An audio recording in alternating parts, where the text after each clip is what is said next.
much for your guys' time. So go ahead. Tyler's got the floor.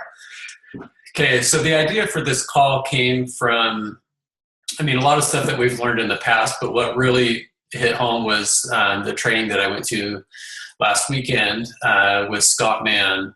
And you guys, whoever went to Summit and went to that pre-Summit meeting with Summer, was able to hear from him. And I did a whole weekend training with him. And it was just totally, not mind-blowing, but like a kind of a new awakening to realizing, as coaches, how we need to be running our business, because Facebook is getting more and more crowded. There's more and more noise on Facebook, and there's just, it's getting harder and harder to stand out. And the way that you really get successful, and if you look at the most successful coaches out there, they've used this strategy and they've used it very well, and they've become very successful. So what we wanted to talk about tonight was about telling a story. And telling a story kind of falls into this line of several different skill sets that we'll talk about later, but it kind of is one piece to this puzzle of becoming a great coach, of having a good following, and really connecting with people. One of the reasons why telling a story is so important is because to really have a long-term business and develop a following in a way, or develop a team, is by gaining connection. And like Shalene calls it, that's building lifers, right? People that are going to stick with you for life.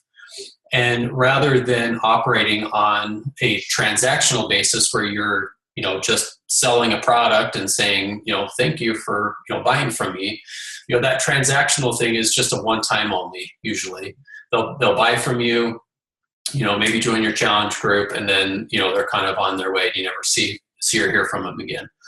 But if you're operating more on a relationship, gaining connection, and really understanding how human beings interact and connect and socialize, if you understand that aspect of it, then you're going to get people that will stick with you for life, that are going to want to help you to obtain your goals. And the more clear you are with yourself, your purpose, your vision of where you want to be, then the more easy it is for people to see that, to understand it, and to want to follow you. Right? The coaches that are most successful are the ones that have a clear vision. You know what they stand for. You know what their goals are. You know what their ambitions are. You know them. And that's because they tell a really great story. And that's what we're going to talk about tonight. So I wanted to start off and just tell you about a man that I met over the weekend. So his name was Romy Camargo. And like I said, if you went to the pre-summit meeting, you may have heard about him.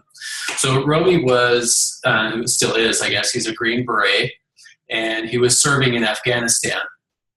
And at that time, they were driving down the street, and they were getting shot at, and he was sitting up in their armored vehicle up in the gun turret. So he was standing up there shooting, and he said it felt like he got punched in the back of the neck. What happened was that he got shot right in the back of the neck, fell flat down onto the floor of the vehicle, and there happened to be a medic that was in the vehicle behind him. And so, they radioed over saying, hey, the chief is down, we need the medic in here. So the medic jumped out of his vehicle, started running up towards his. As he's running, there's gunfire, there's bullets bouncing off the dirt as he's running up to the vehicle. And he gets in there, and Romy's down on the ground, and he's not moving. And so he gets down on top of him. He stabilizes him, stabilizes his neck and everything. And then he has to do an emergency trach on him. So he's, the medic is there. He's got the trach in, and they've got him stabilized, and they rush him off to the hospital. And they moved him from, in Afghanistan, I think they took him over to Germany or something like that. And then they had to fly him over to another hospital, and then back to Walter Reed Hospital up in the DC area, I think it is. So while he was there, they called his wife, Gabby, and Gabby and Romy, they live in Florida. So she flies up, she takes off, gets up there as quick as she can, and she's there by his side morning, noon, night, 24 hours a day. She's there with him. And so Scott Mann was his, not commanding officer, but he kind of worked with him. And so Scott ran up to see him there at Walter Reed too. And, Scott was just all emotional, and he didn't know, how he could handle seeing Romy like that. And so he ran up there. They called Gabby up there and said, just, you're going to have to, come say goodbye to him because he's not going to make it. And so Scott gets there, and he's all emotional, and he's walking down the hallway, got tears in his eyes, and he feels his handprint right on his chest, this little hand, holding him back, and it's Gabby. And Gabby says, you got to get yourself together, because you are not going in there looking like that, because the only way that Romy knows how well he's doing is by the looks on people's faces. And you have to be strong. You have to be strong for Romy. You have to be strong for all of us, and make sure that he knows that he's going to make it. So Scott goes into the room, tries to put this brave face on. And, Romy is, he's paralyzed from his neck down. So he can't move, anything from his neck down. He's having trouble swallowing, and he keeps coughing because he's choking on his spit. And so they sit there and they have to suction him out, and Gabby's exhausted. She's been there, for several days. And so Scott sends her home, and throughout that whole night, him and a buddy, they sit and suction out Romy. Every hour or something like that, they're suctioning out his throat just to kind of help keep him alive and keep him breathing. And they've got him on all these machines. And Roby, he beat the odds. They said he was going to die. He ended up surviving. They said he would basically almost be a vegetable, just sitting in a wheelchair. And now he has a powered wheelchair. He gets himself around.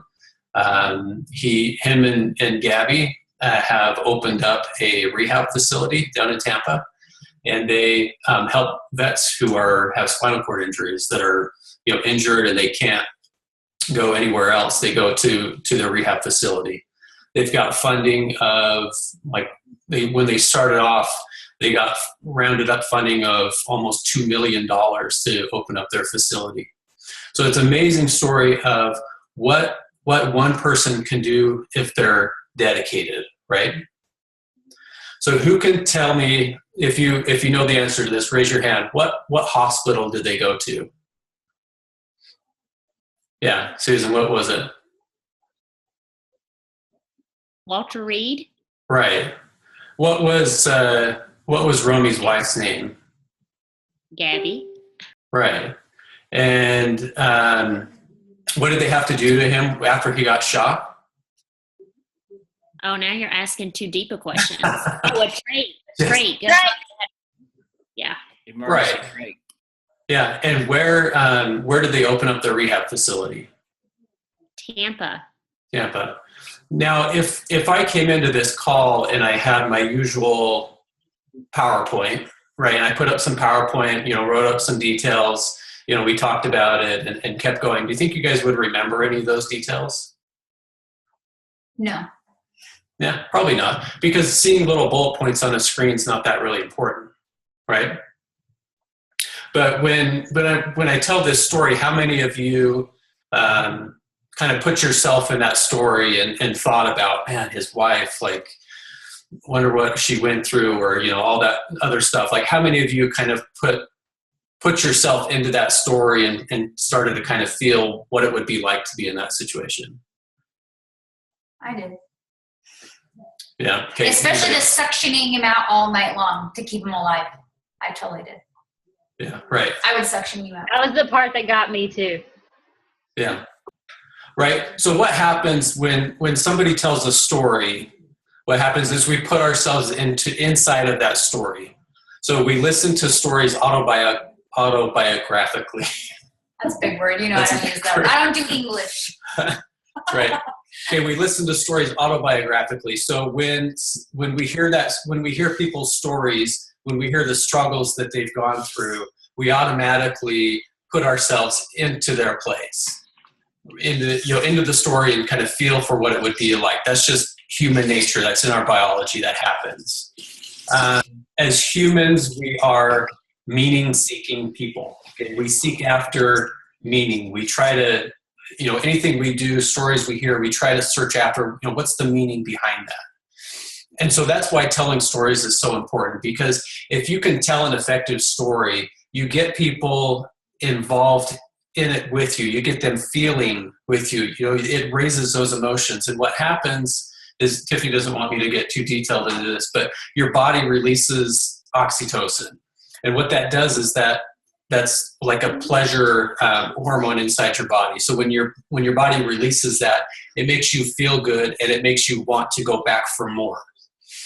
And so when somebody tells a story, you put yourself in it, you get connected, your body releases that oxytocin, and all of a sudden you form this connection with that person that makes you want to come back for more, and makes you want to help them, and makes you want to serve them, and makes you want to be involved with them. Well, that's exactly what we want as coaches, right? We want people that are connected with us and that are going to be there for us and want to, be involved with what we're doing and help us, accomplish our goals. So that's why telling stories is so critical, because that's exactly what we don't. We don't want that transaction where they're just buying something from us and moving on. You want them there for the lifetime. So let's see. Yeah, the important part of it with that is with story is there's got to be 3 parts to a story. And it's just like with anything, there's got to be a beginning, a middle, and an end. So when you're telling an effective story, your beginning it's called your hook. So your beginning is, whether it's, a quick, 1 or 2 words, or a quick one line, or, whatever it is, your hook is just something that's going to grab their attention and make them want to keep reading. So if it's just, a quick word or 2, whatever, then, that's all it'll take. The middle part is your struggle. Okay. What's the struggle that I went through? And it doesn't have to be anything mind-blowing. You don't have to have one giant, grandiose overall story for your life. Every event that happens in your life can be a story, right? And so the beginning or the middle part of your story is just that struggle that you went through. And then that's where you're kind of building on your story. The ending, the third part of your story, is the resolution, the payoff, what is it that you learned from that experience. And so you're not just telling these, negative stories, but you're sharing what you gained out of it. That's key, right?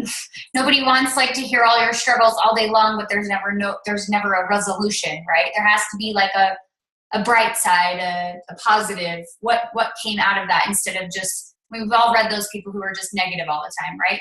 Can't be that. Right. And like I said, whenever I heard about, you got to tell your story, you got to know your story. In my head, I always thought, I've got to have this big grand story that I've got to tell. And that's not it at all. You don't have to have, one big giant story. If you've got events that happen in your life that have changed your course a little bit, or have taught you a lesson, or, have just impacted your life in any way, that becomes a story. And write those down. So keep a journal, close by that you can write stuff down. And then as they come to you, then you can, make note of it. But the key with that is just remember the structure of how your story's got to play out so you can get people's attention. If you start off with, but we just talked about this. Yeah, here's my story, everyone's going to automatically go, oh, we're going to be here for a while. This one girl we looked at on Instagram, she was like, story time. That was the beginning of her post. And we were like, why would you say that? Or I don't want to stick around. People, I scroll past this when it's warning, long post. And I've done that occasionally, but most of the time I learned that those are the people I'm like, I automatically just go past, because if they're telling me it's going to be a long post, I don't want to read it, right? However, if they captivate me at the beginning by what they say, I'm way more likely to read it, because that beginning part has to be something. I think when I talked about my breast implant surgery, my breast implants coming out, I think I said something like, I had my breast implants removed yesterday after 3 years of having them in. And of course, like, that's going to grab people's attention. Like, well, why did she have them out? And what did she do? And then I told my story. That post has, I think, reached, the last time I checked, 41,000 people, because I think I got their attention at the beginning. I told my story. And, but my whole point was just to share the beginning. You have to have a way to grab people's attention instead of something boring like, this is going to be a long post. Yeah. Because everyone's going to be like, peace out then. I don't got time. Yeah. So we'll share a couple examples of good and bad and stuff like that, but I just want to make a couple points. So one of them is when you're telling a story, your hook, you don't want that to start off as number 3. So a lot of people will invert their story. So they'll put the lesson they learned at the very top of the story. And if you do that, if you lead with your success, what naturally happens in people's mind is that comparison, right? Is if you lead off with, all this grand lesson that you learned, or, how great things are, or whatever, then people automatically start with that comparison. And it's like, well, great for you, good for you. That's not me, right? That's not me, but, hey, that's good for you. You don't want people saying, what is it, like, good for you. You don't want people saying that. You don't want people saying, so what? Like, you got your picture of your Shakeology cup and you're, smiling at the camera. Like, people will scroll past that just saying, so what? You're drinking your shake. Nice. You don't want people saying, so what? You want them saying, me too, right? So that's the key, is when you share that struggle with them, they're able to connect with you and kind of say, oh yeah, me too. I've been there before. I learned that. So don't start off your story with your success. Start off with telling them, that little one line, whatever it is, a couple words to grab their attention, and then start off with sharing the struggle, because that's where people really connect. Like we talked about, we listen to stories autobiographically. That's the struggle part. That's where people connect, because everybody has struggles, right? And whether you think your struggle is so minor that nobody's going to really connect with that, you're wrong, because there's so many people out there that have the same struggles and trials that you do. Some people have larger struggles and some people are smaller, but if you don't share yours, then you never know who you're going to impact. And you could have this whole following of people that have the same struggles that you do. And as you learn and grow from them and develop and become better, then you're inspiring all these people. And that's where you're going to, get people to kind of join you on your coaching journey. So maybe, remember how I asked you when you came home, like, so what's your story? Because he kept saying, I feel like I don't have a big story. I feel like there's nothing like really wrong with me, or I didn't have to have my breast implants removed, or like, I didn't, he just didn't feel like he had a huge story. So share a couple of examples of what you felt like after that weekend your story was. Yeah, like I grew up in a fairly normal family. I mean, my parents, been married forever. We had, from what I understood, a normal childhood. Grew up, went to high school, went to college, like whatever. Like, I didn't really feel like I had anything to share or anything worthwhile. But what I realized going through this process was, as I started to write things down, it kind of jogged my memory of, oh yeah, like there's all these little things that I'm sure people could relate to. So one of the things I wrote down was my dad having cancer, and just kind of, I know tons of people who have family members who have had cancer, and, I can share about the struggles that I've had. We shared about, what was some of the other stories I talked about? Like, I said, just being married to me is a story in and of itself. Like, marriage in and of itself is a story, right? If you're like working through a relationship, there's a lot of stories in there. Yeah. And like one of them was, Avery and, our daughter and the trials that we've had with her, just like my personal issues with feeling like, I kind of let her down and I was being too casual as a parent and I wasn't there for her. That's a trial right there. One of the guys there, he has been super successful in coaching and other ventures and stuff that he's done. But one of the struggles that he shared about in the past and got a lot of attention and, a lot of people following him because of it was, he called it head chatter. Like just inside of his head, he was always having all this stuff going on all the time. Like there was just so much going on inside of his head. So that was a story that he told, right? That was part of his brand. And so you wouldn't think that that's really something worth sharing, but you know what? There's probably tons of people out there that feel the same way. And as they see you share that experience and what you've learned and how you've changed because of it, there you go. You've got a whole niche of people right there.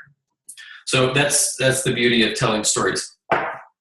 Let's see. Yeah, so I had just a couple activities that I wanted you to do, or do you want to do the examples first? Okay, so we had some examples, good and bad examples that we'll kind of take you guys through. And nobody from our team, right? We use anybody from our team. Yeah, no, I didn't want to single anybody. Susan's post today sucked. Did you see it? No, none of that. Okay. Hey, I like honesty. All right. Can you guys see that okay? Maybe zoom in a little bit. Okay, maybe that's better. Okay. So this is one post from a coach. So she's got, so here's her picture down here.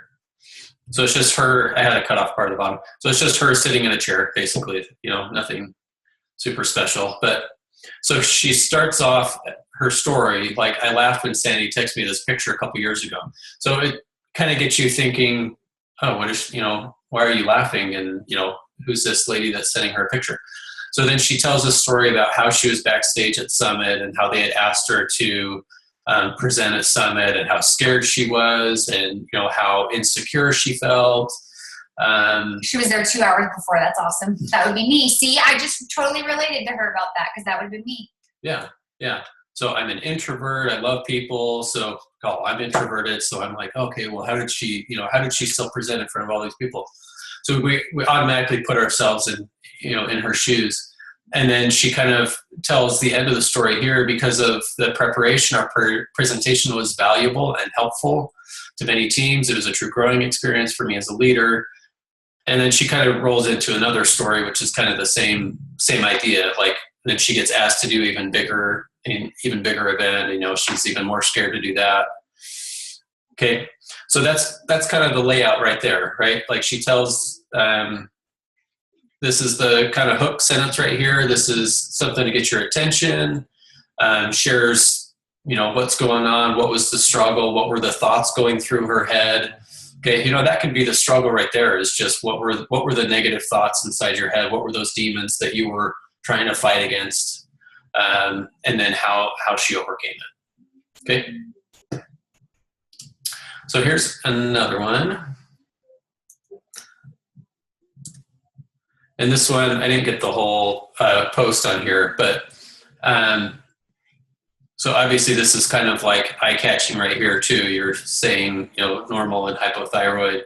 And then he talks about, as embarrassing it is to post this pic, I'm doing it to spread awareness of hypothyroidism.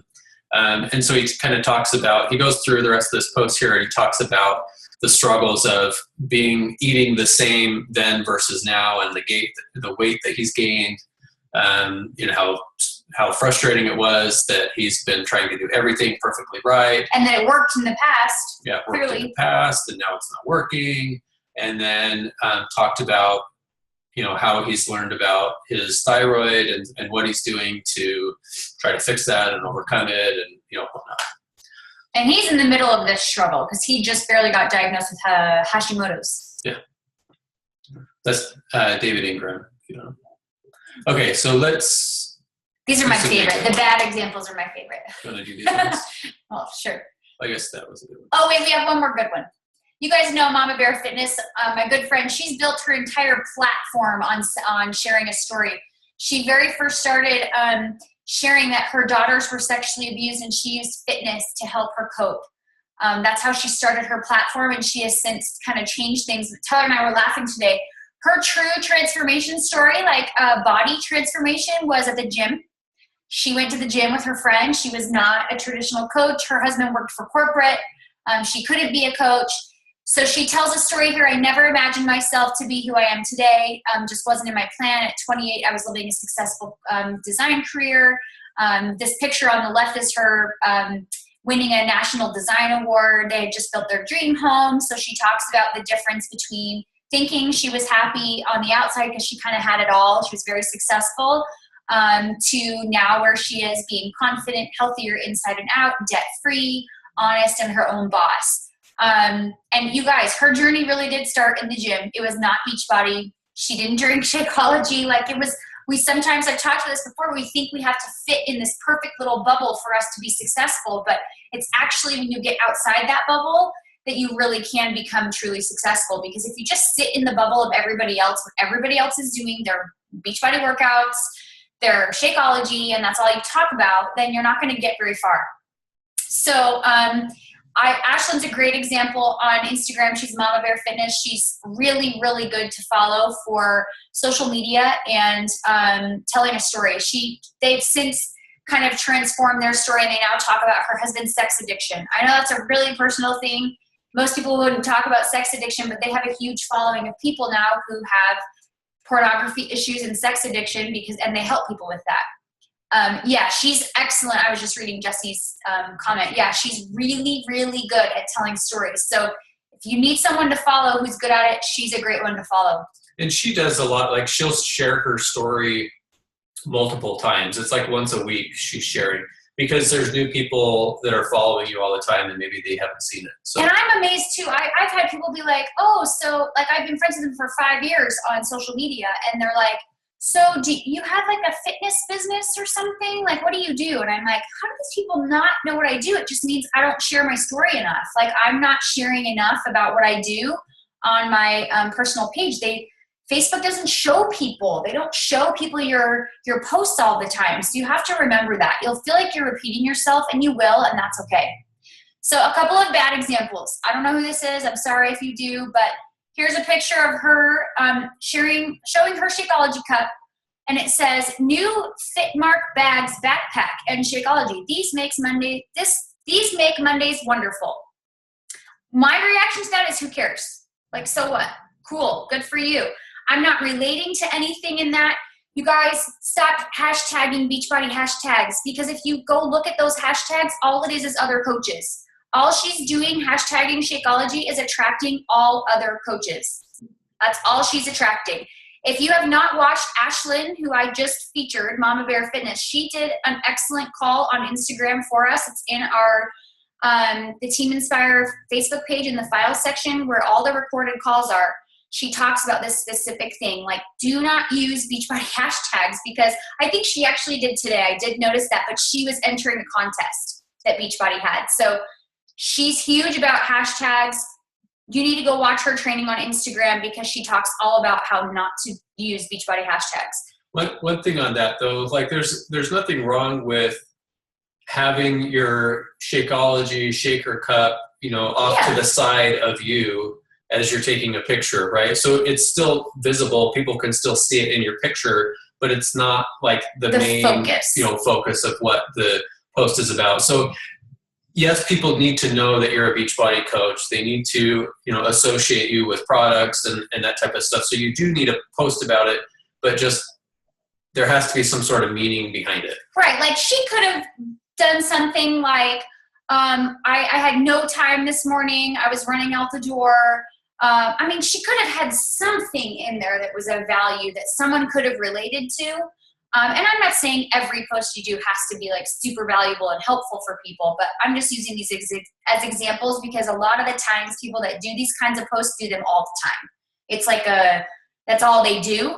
So if you want to throw a post in there about your backpack and give she loves her new backpack, awesome. Just don't do that kind of stuff all the time. Which is if you got a picture of, you just finished your workout or something, the Shakeology bottle's over here, and your post is something like, man, the demons were active this morning, and then tell a little story, because then it's like, oh, what is she talking about? Couldn't get out of bed this morning. I had the thoughts to roll back into bed, to turn off the alarm, to, do all this. But, I made this promise to my kids that I was going to, that I was going to push through it, and I was going to be dedicated, and, I was going to be healthy for them. So I did it. Right. Like, that's a whole different feeling to it. And it's not some mind-blowing story. It's just sharing, what's that little struggle that you overcame and you got your workout in. Okay, so here's another one. Starting my meal planning. Got this adorable little planner to track my meals and workouts. Notice she's hashtagging all Beachbody hashtags. That just doesn't really help anyone or have her. Sorry, See, I'm telling you, we both sweat when we're doing calls. It's not really helping anyone, right? It's not giving anybody information. It's not sharing a story. It's not adding value. Nobody's looking at that saying, me too, or like, that's so helpful. Like, I'm totally the same way, which is what you want people doing. This girl, we kind of went back and forth on, because this actually wasn't a bad post, because she does share a story. Oh, crap. She does share a story here, but this is the one that said story time. Okay, I wouldn't recommend that. I mean, that's just right away. People are like, I don't want to read your story. And it's long. Been drinking Shakeology for 2.5 years. I was confronted about trying it. I was a skeptic, no lie. So that's not bad. I would have just not had the story time thing. And maybe not, I've been drinking Shakeology for 2.5 years, because I feel like when you start with a product, you're going to lose people. They're going to automatically be like, I'm annoyed. You're talking about your product you sell. So here, she might have wanted to start with this. I've tried everything from isogenic shakes, from GNC, Slim Fast. When I was told about Shakeology, I was thinking, sounds too good to be true. Because how many of you guys thought sounds too good to be true, or too expensive, or you mean to tell me this chocolate shake will help me reduce cravings, increase my energy, improve digestion, lower cholesterol, blood pressure, make my skin, hair, and nails, blah, blah, blah. And you tell me they're gathered from all over the world. Nope, can't be real. So she's telling a little bit of a story. We didn't love her picture that much, because it's leading with a product.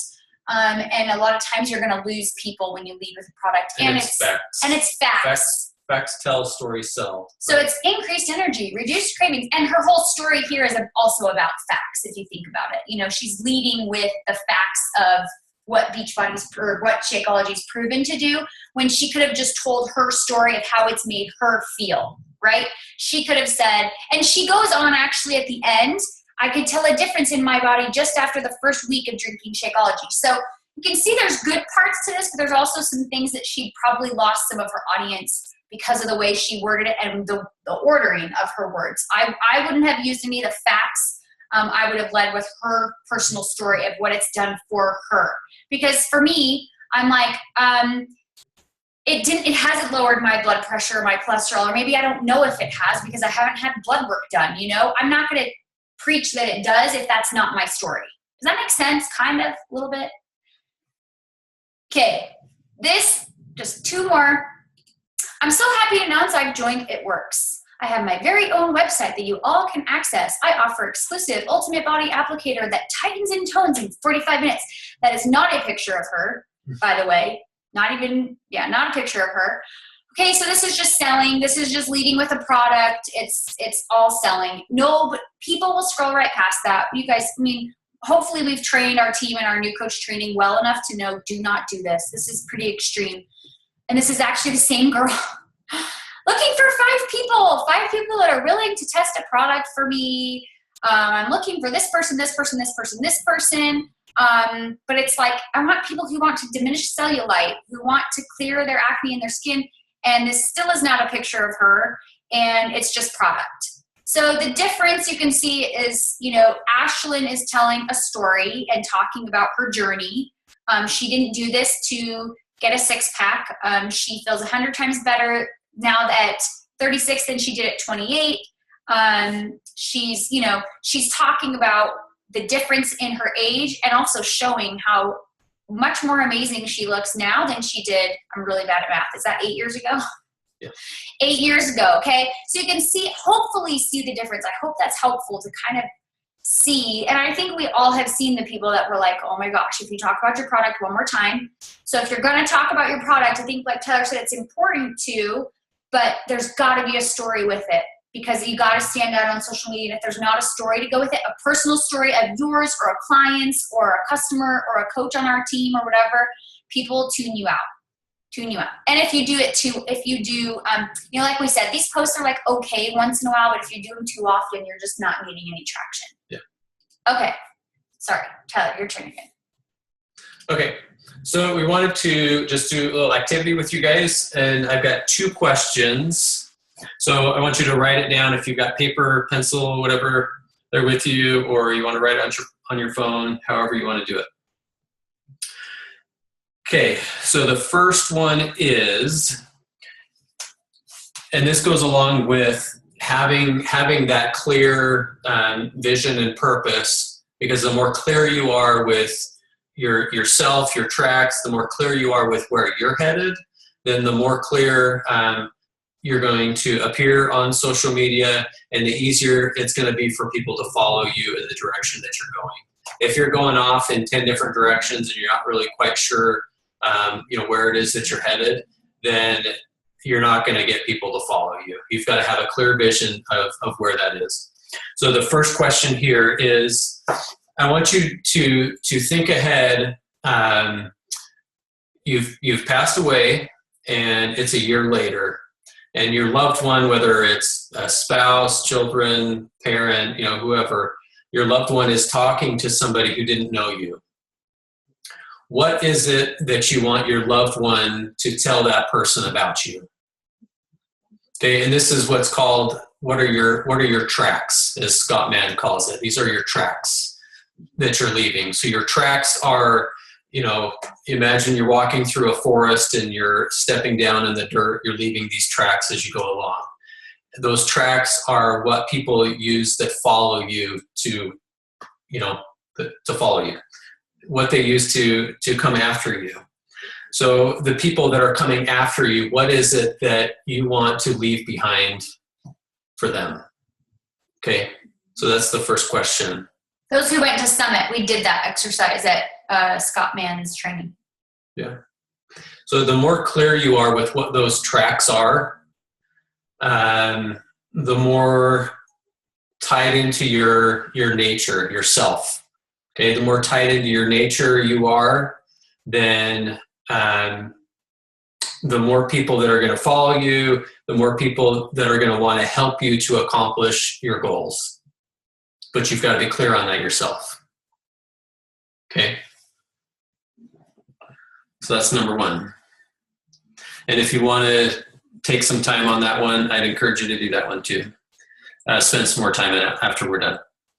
The next one is, I want you to think about 2 to 3 times in your lifetime, and this will be something that's ongoing, but just for right now, just pick out 2 to 3 times where something has happened in your life that changed your direction. Okay, you were headed in one direction, and life happened and it changed you a little bit. Okay, what changed your direction, your life course? What's something, an event that happened in your life that taught you something new that you didn't know before? Okay, so 2 to 3 things. As you, go throughout the next, weeks, months, whatever, keep a journal handy and write these down, because these will be your stories.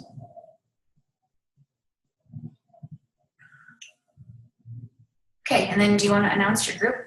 Yeah. Our group? Yeah. Okay, everybody have those? Like I said, it doesn't have to be anything big. It can be something really small, because you can connect with a lot of people with small little things that happen to you. Okay, so over the weekend, like I said, I went to that conference, and the title of it was Rooftop Leadership. And so what we wanted to do was create a 4-week workshop. And the workshop is going to be geared and centered around developing rooftop leaders. And we'll explain that in the group. But basically, there's 4 parts to it. So each week we're going to take one part.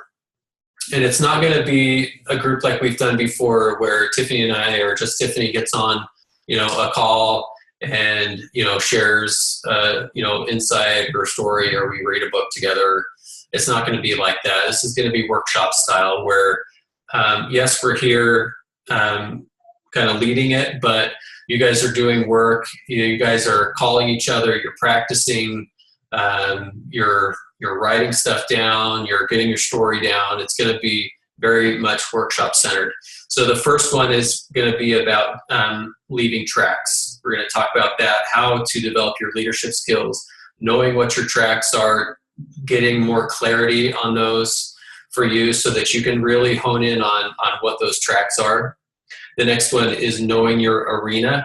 So understanding humans and how they interact, and knowing the struggles and the trials that you've gone through and how to really harness those to tell a good story. And then the third one is going to be connection. And that's centered around telling stories, really building relationships and learning how to really dig down and get stories told so that people are interacting with you.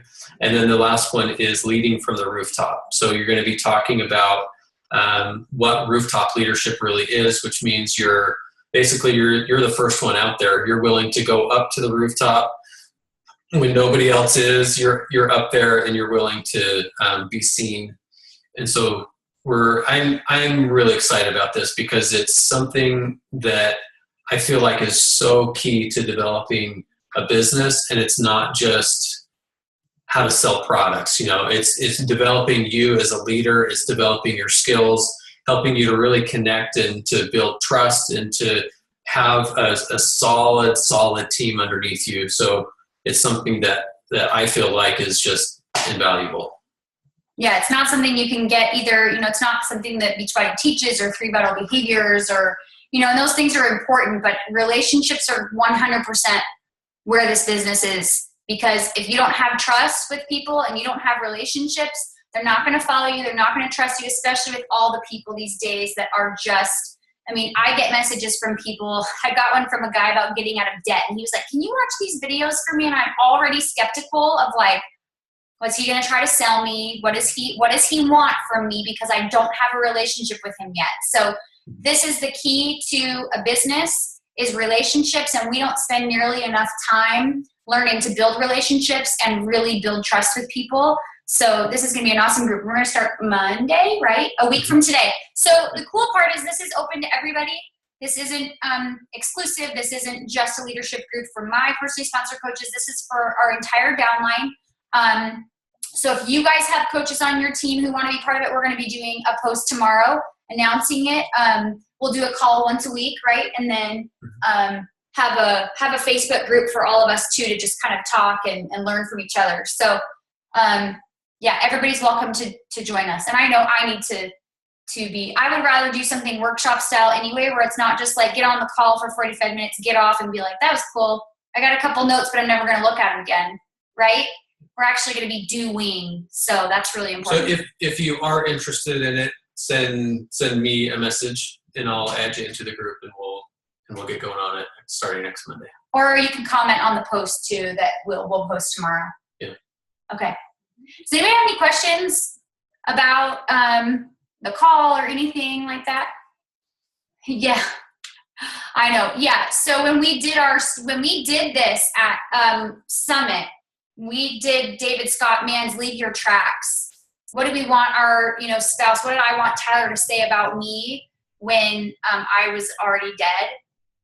Just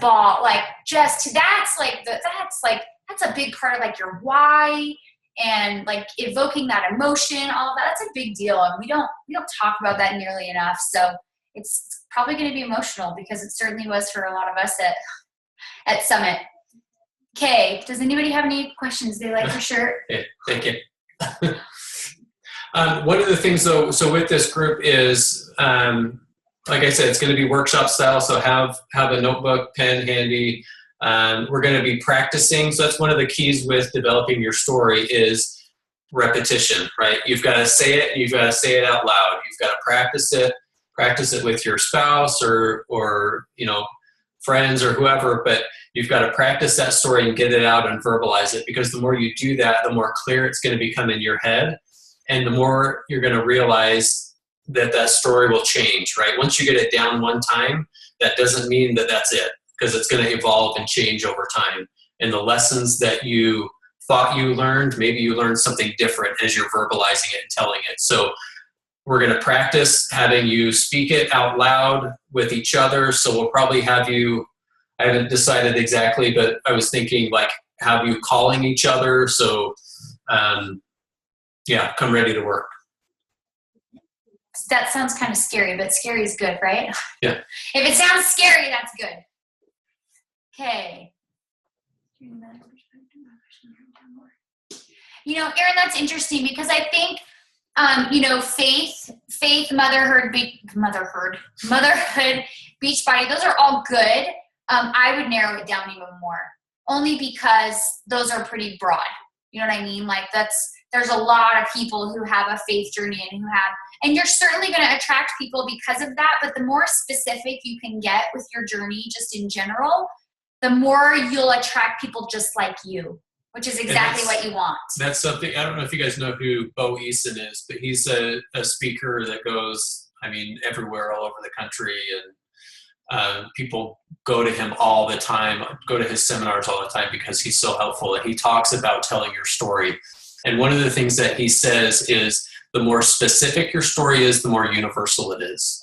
So what that means is the more detail you provide, the more specifics that you give, the more people are going to relate to that. If it's just a very broad story with not much detail, it'll just go right over people's heads. But if you provide those small little details, it gets those impressions left in people's head and makes it more memorable and draws them into your story more.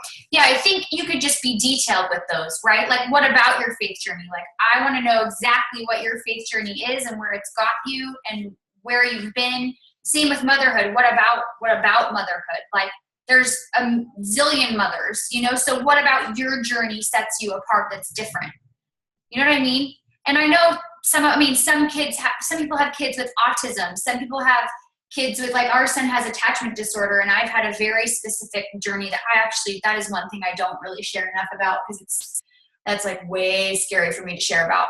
I'm not there yet, and that's okay. Like, it's okay if you're not there yet, but just trying to get specific about your journey is really important, like Tyler said, because the more specific it is, the more you're going to get people exactly like you and people totally identifying with the details versus I didn't used to believe in God and now I do. You know what I mean? So this is the scary stuff though. When you're telling a story, it's scary because you're vulnerable and you're sharing details and it's vulnerable. It's scary. So this is the part that a lot of people aren't willing to do. They're too nervous. They're too scared to put themselves out there. And so it's for sure scary. Mm-hmm. I'm comfortable to share those things. Yes. But you guys, I'll just share. Leadership is never comfortable. That's so true. It's not comfortable. And like, you're going to open yourself up to criticism, right? When you share a story, you open yourself up to criticism, but the people you will connect with and relate to will be so worth it. I think like for everyone, Ashlyn had a negative comment today on her Ashlyn and Kobe account where she talks about her husband's sex addiction and his affairs. He's had affairs on her and she talks about it. And they had one person that was like, you should be ashamed of yourself and super mean about it. And she said, but for that one rude person, she had like 10 private messages of like, thank you so much for sharing. Like, I can totally relate and thank you. I appreciate you sharing. So it's never comfortable, but this is all about growing and stretching, right? Doing things that make you uncomfortable. So join us, even if it's scary, because I'm kind of scared. Okay. Is there any other questions? I'm trying to look. I don't think so. No, that's it. Okay, you guys, thanks for jumping on tonight. I hope this was helpful. And go share with your teams about our group so we can have a bunch of rock stars in there and learn to share our stories more effectively and learn more about leadership. I'm excited. Okay, you guys, have an awesome night. We'll talk to you guys later. Thanks. You too. See ya. Bye. Bye.